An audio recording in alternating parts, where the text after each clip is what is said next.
बात कर लेते हैं आज के सेशन में। आज हमारा जो सेशन है पर्टिकुलर हम मोस्ट इम्पॉर्टेंट क्वेश्चंस के अकॉर्डिंग डिस्कस करेंगे, जिसमें हमारा कोड है BEGC 132 selection from Indian writing culture diversity. ये हमारा जो पर्टिकुलर बुक का नाम है। तो इसके मोस्ट इम्पॉर्टेंट क्वेश्चंस के बारे में हम डिस्कस कर रहे हैं, जो आपके इनकमिंग एग्ज़ाम के लिए वेरी वेरी इंपॉर्टेंट सेशन रहेगा और इन्हीं क्वेश्चन में से आपका पूरा एग्ज़ाम कवर किया जाएगा। तो सभी स्टूडेंट्स ध्यान से अपनी क्लास को अटेंड करेंगे। तो हमारा इसका जो है आज के सेशन को अकॉर्डिंग मोस्ट इंपॉर्टेंट क्वेश्चन के अकॉर्डिंग जो हमारा फर्स्ट क्वेश्चन है, discuss Gandhi's view on religions and culture diversity. यानी कि हमें ये बताना है कि गांधीज व्यूज़ यानी कि गांधी के क्या विचारक थे हमारे धार्मिक और कल्चर व्यवस्था पे, यानी कि हमारे धर्म और हमारे बोल सकते हैं कि धर्म और हमारे संस्कृति के रूप में जो है हमारा क्या भिन्नताएं था, उसके रूप में गांधी जी के क्या विचार थे।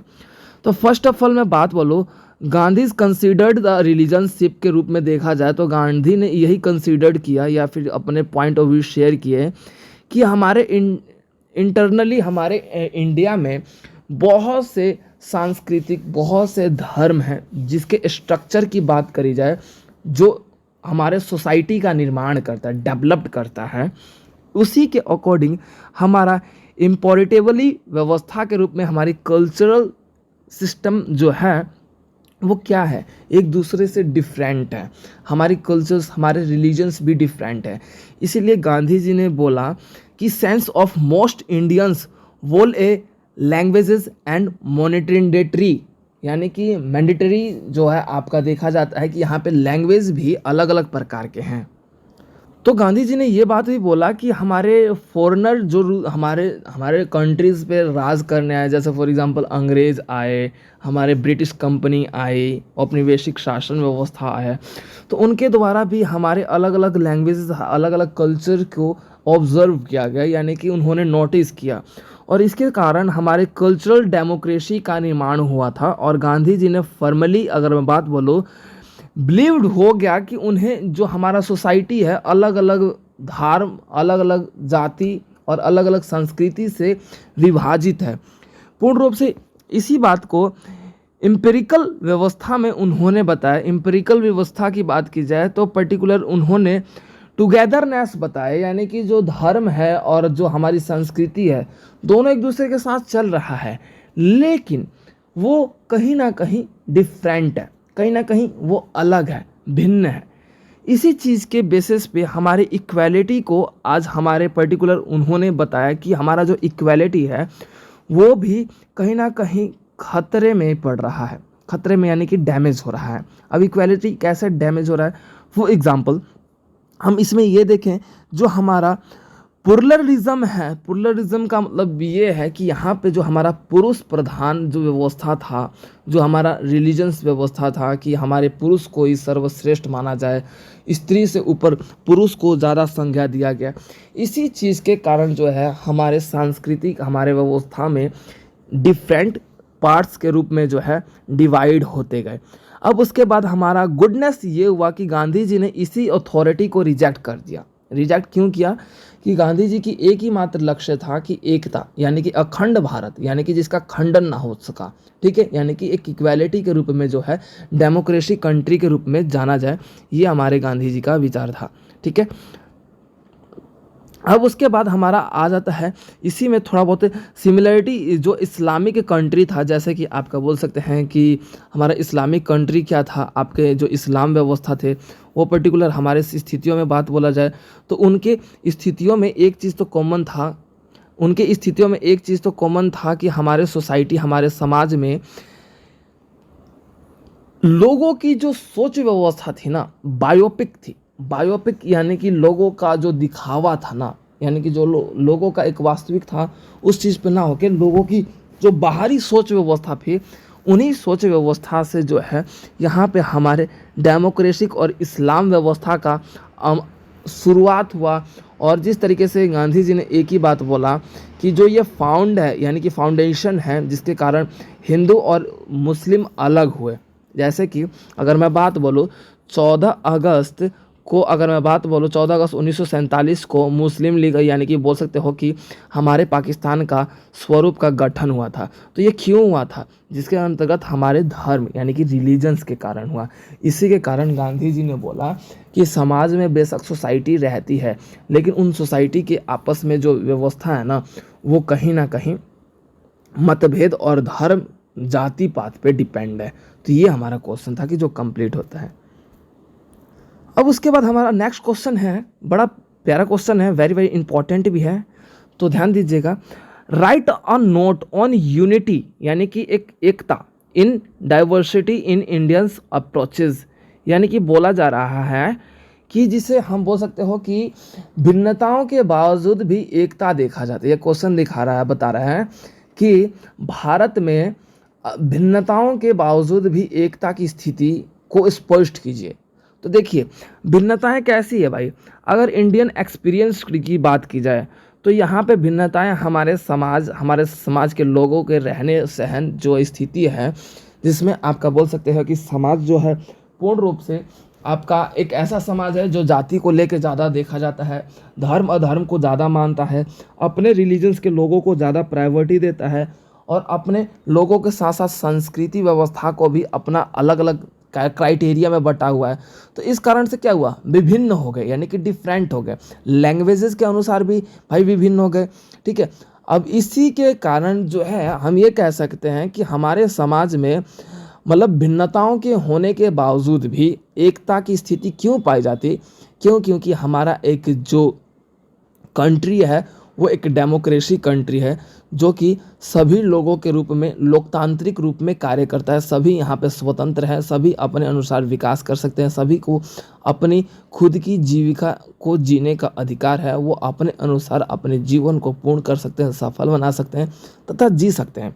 अब इसी के रूप में यहाँ पे मोबिलिज्म ऑफ पॉलिटिकल सपोर्ट के रूप में देखा गया, जिसके अंतर्गत हमने ये देखा कि यहाँ पर जो हमारे स्थितियों में जो हमारे समाज में घटनाएं थी, वो घटना क्या है कि लाइक डेट की जो हमारे अप्रोचेज हैं, जो हमारे स्थिति है कल्चर को लेके, हमारे जो आर्टिफिशियल जो बोल सकते हो कि हमारा एग्रीकल्चर हो गया आर्टिफिशियल हो गया, या फिर हमारे जितने भी नेशनल व्यवस्था हो गई, उन्हीं के डाइवर्सिटी के कारण जो है हमारे समाज में एक विभिन्नता पाई जाती है।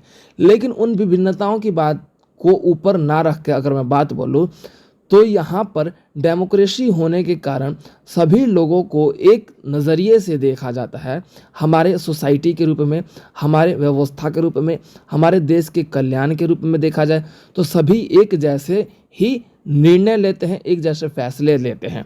अगर देश की खतरे की बात आए तो सभी लोग अलग अलग जाति के होने के बावजूद भी सभी लोग एकता में बट जाते हैं, यानी कि एक हो जाते हैं, इक्वलिटी के रूप में आ जाते हैं, सभी एक बोल सकते हो कि लिबरल के रूप में आ जाते हैं, जिसके कारण हम ये कह सकते हैं कि भारत में विभिन्नताएं होने के बावजूद भी एकता की स्थिति पाई जाती है। तो ये हमारा क्वेश्चन है जो कि कंप्लीट होता है।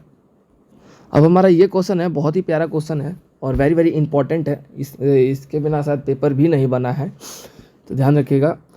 Identify the challenges and benefits of culture diversity in India organisations, ये हमारा क्वेश्चन है।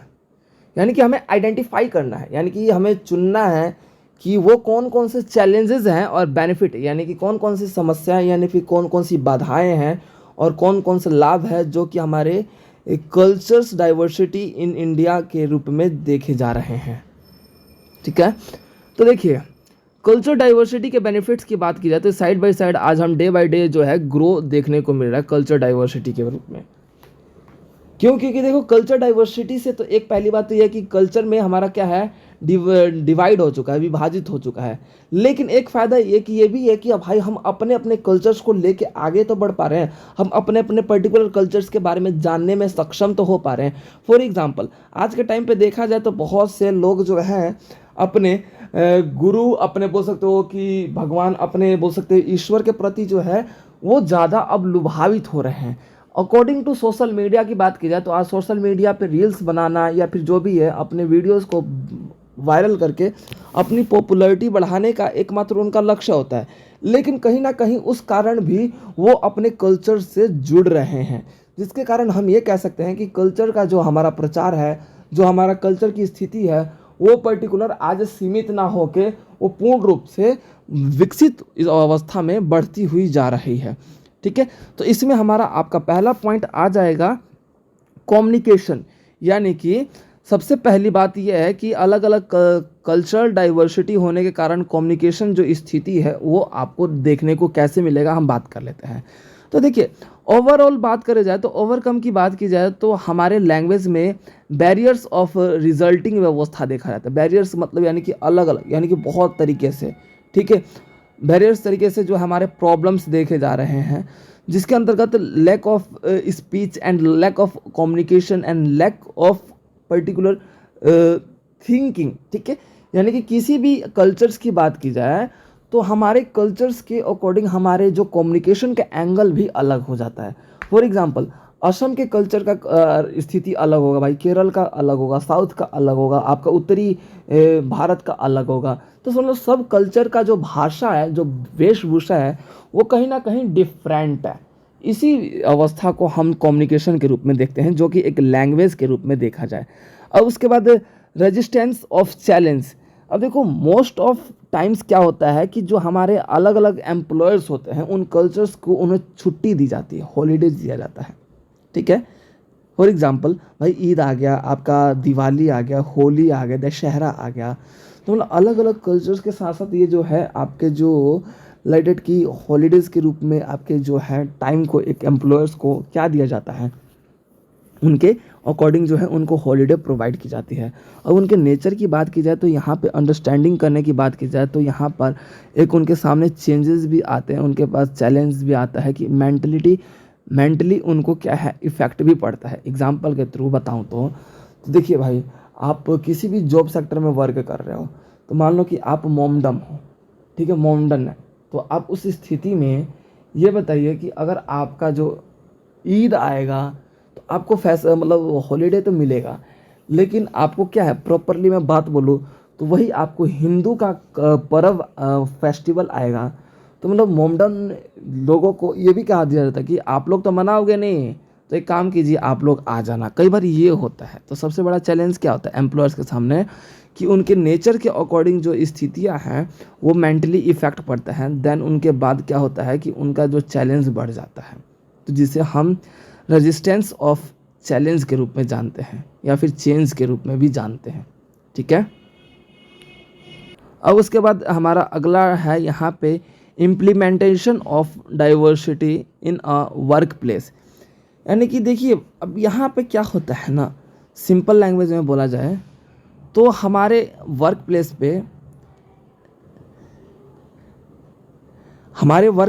प्लेस पे क्या होता है कि जहाँ पे हम कार्य कर रहे हैं वहाँ पर अलग अलग तरीके की हमें योजना बनानी पड़ती है, यानी कि उसका पालन करना पड़ता है, उसके सिस्टमेटिकली उसको वर्क करना पड़ता है।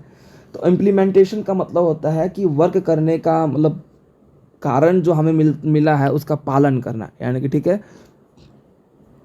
यानी कि उसका पालन करना। किसका पालन करना? जो हमारे वर्क प्लेस पे हमें काम मिलता है। तो देखिए, अब इसके सबसे बड़ा बैरियर्स क्या होता है।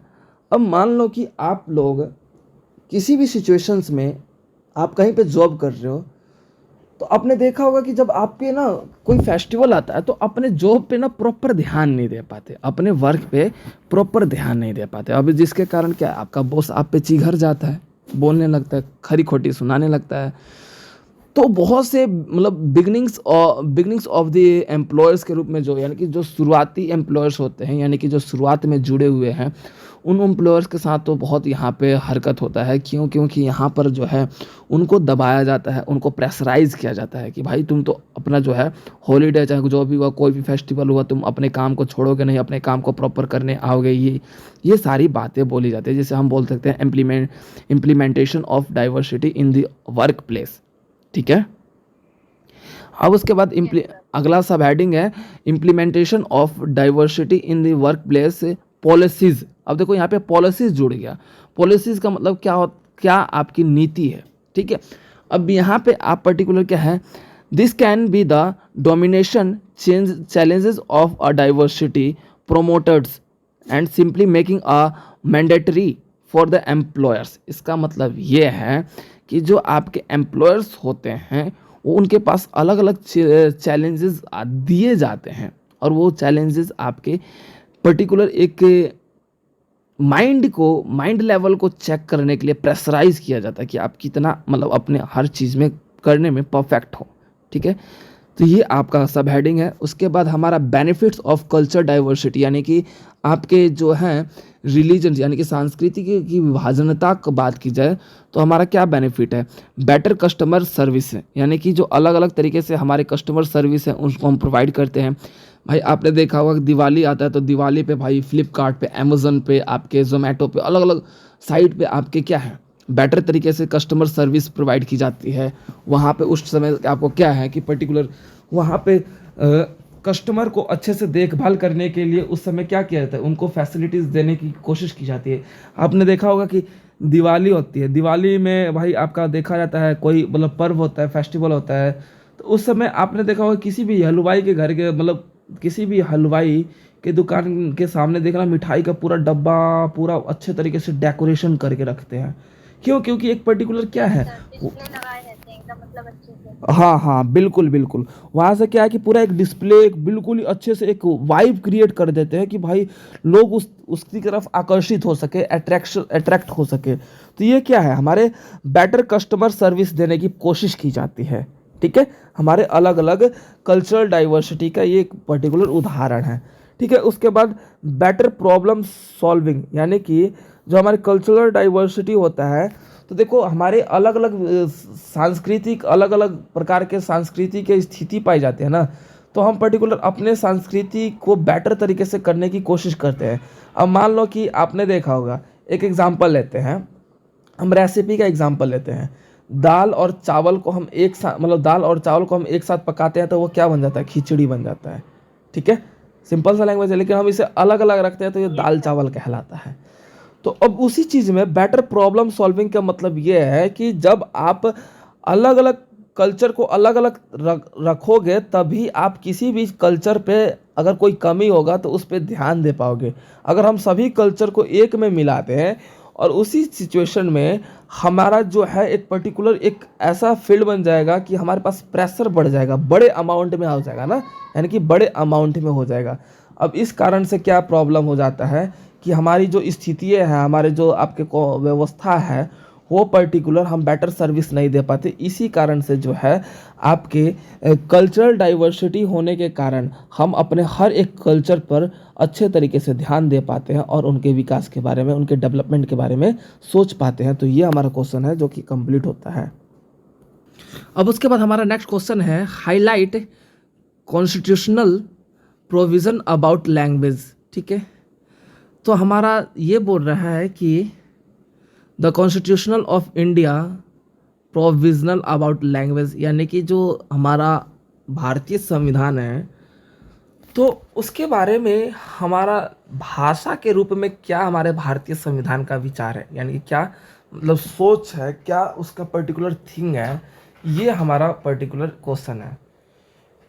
अब हम इस क्वेश्चन को इस तरीके से भी देख सकते हैं कि जो हमारे भारतीय कॉन्स्टिट्यूमेंट की जो असेंबली है वो आपका रिकमेंडेशन करता है कि धर्म कमीशन के रूप में जो है अपना वर्क कर रहा है कि जो उसका चेयरमैनशिप जो है आप जुडिशरी के रूप में काम करता है।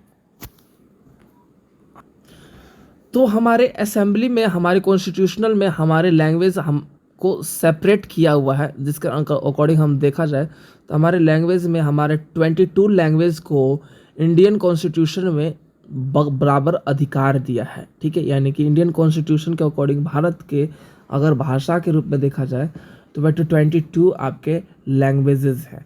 ठीक है, अब इस स्थिति में हम ये देख सकते हैं कि ये 22 लैंग्वेज आपके पर्टिकुलर फील्ड और इन्वायरमेंट में बहुत ही हेल्पफुल और बहुत ही स्थितियों में मजबूती तरीके से हम अपने लैंग्वेज को आगे भी बढ़ा सकते हैं, उसको पब्लिसिटी भी कर सकते हैं।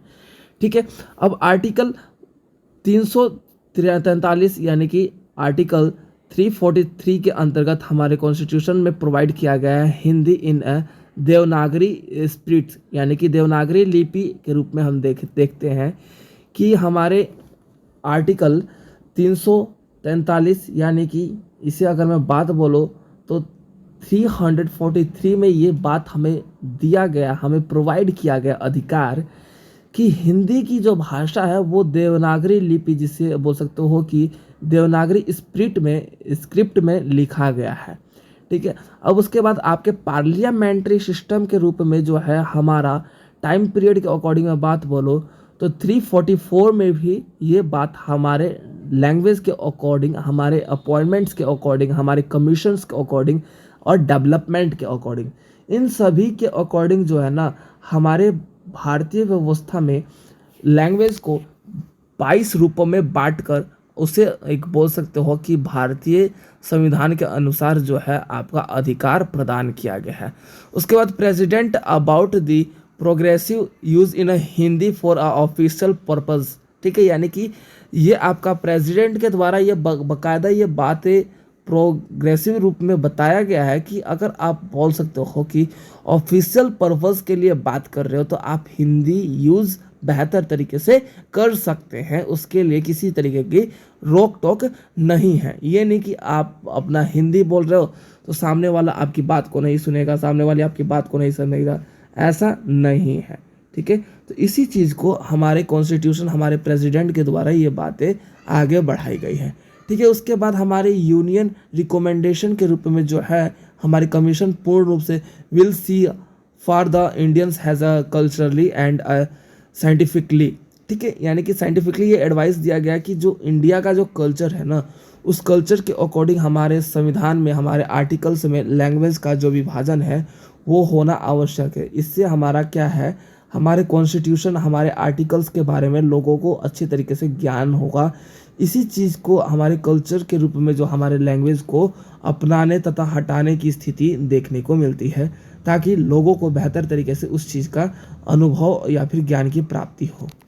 ठीक है, तो उसके बाद हमारा आर्टिकल 346 में बाकायदा धीरे धीरे जो है हमारे constitution also deals with the official language, यानी कि एक पर्टिकुलर ऑफिशियल लैंग्वेज के रूप में जो है अब यहाँ पर स्टेट टू स्टेट जो है आपको डिवाइड कर दिया गया। और आर्टिकल 47 में हमारे कॉन्स्टिट्यूशन के रूप में पर्टिकुलर लैंग्वेज के ऑफिशियल लैंग्वेज में प्रोवाइड कर दिया गया। और आर्टिकल 48 में कॉन्स्टिट्यूशन हैज़ ए कैटेगराइज, यानी कि कैटेगरली आपको क्या है कैटेगराइज कर दिया कि हाई कोर्ट ने पर्टिकुलर ये बात बोल दिया, सुप्रीम कोर्ट ने भी ये बात बोल दिया। ठीक है, कि हमारे जो लैंग्वेज है उन लैंग्वेज के अकॉर्डिंग जो है हमारा पर्टिकुलर स्टेट हो, और इसी स्थिति की मान्यता की व्यवस्था आगे बढ़ा दिया गया। और इसे हमारे कानून, यानी कि हमारे बोल सकते हो कि कॉन्स्टिट्यूशन में बाकायदा लिख दिया गया कि हमारा जो लैंग्वेज है वो आपका 22 होगा, और जो कि उसे लीगल वे में बोल सकते हो अप्रूव्ड कर दिया गया।